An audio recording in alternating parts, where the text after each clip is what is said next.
and I knew what it was. All right. Okay. Yeah. Well, Mike, nice to meet you. You too. I was just wondering, what was the last job you had outside of music?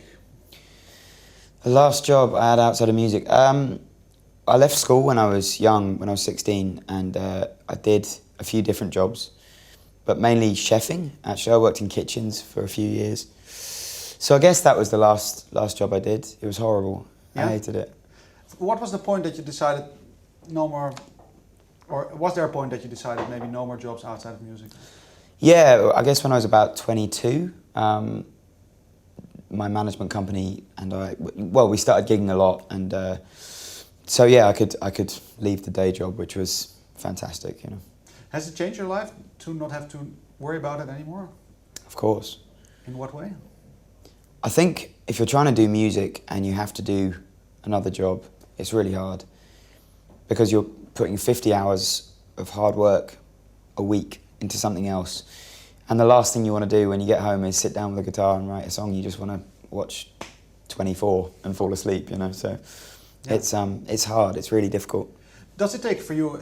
Does it take a lot of energy to write and to really put your focus on it? Not the writing so much, but again, you want to be free to travel and to tour and to. I think with music, especially now, you have to put all of your time into it.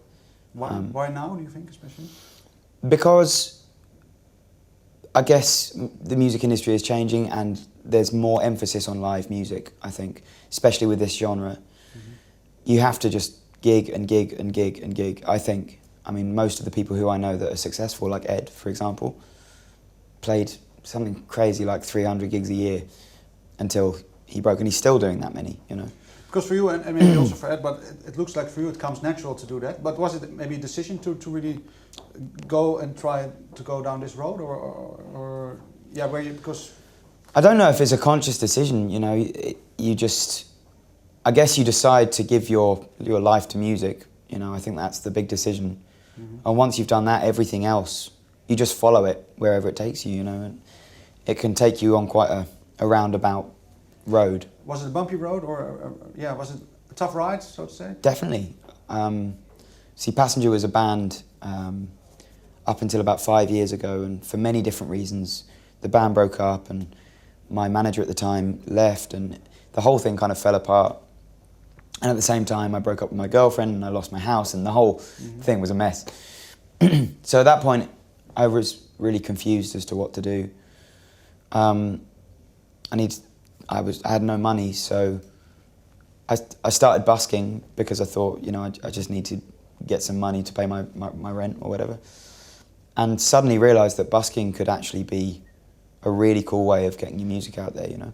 Weren't you fed up with music at that point, maybe when you lost everything, where you think maybe this is because of music, or was there maybe some thoughts you had at that point? I don't think I ever blamed music for it all falling apart. I think it was, as I said, there were so many reasons as to why it didn't work in that format. Mm-hmm. What was the main one for you in the end, do you think? I think the main one was it shouldn't have been a band. It should have always been a solo singer-songwriter. And I think a lot of people were pushing it in different ways.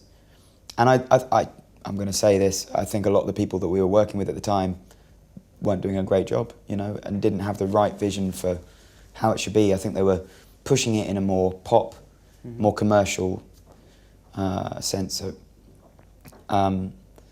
So I came out of that just knowing that I didn't want to be in that world of, you know, airbrushed photos and stupid videos that you spend £50,000 on and they look crap, you know. Mm. Yeah, because by taking the step to become making a life as a busker and maybe the way you perceive, you made some kind of freedom for yourself. Definitely. Is that yeah? Because do you feel that sometimes that's maybe under pressure a little bit? That because now I think you are even more successful maybe than before. Maybe is that freedom? Do you feel that you always are in control of it? It's a good question. I think the last few months has been crazy. You know, things have really started to take off, and it gets to the stage where, you know, it's just been me and my manager, really, for a long time. It gets to the stage where things are happening and you need to bring more people in. Mm-hmm. And I think as long as those people that come in really understand what you're trying to do really love the music, I think that's cool. I think that's good. I think freedom-wise, of course, like I can't just go to Australia and busk and stuff for 6 months now, you know.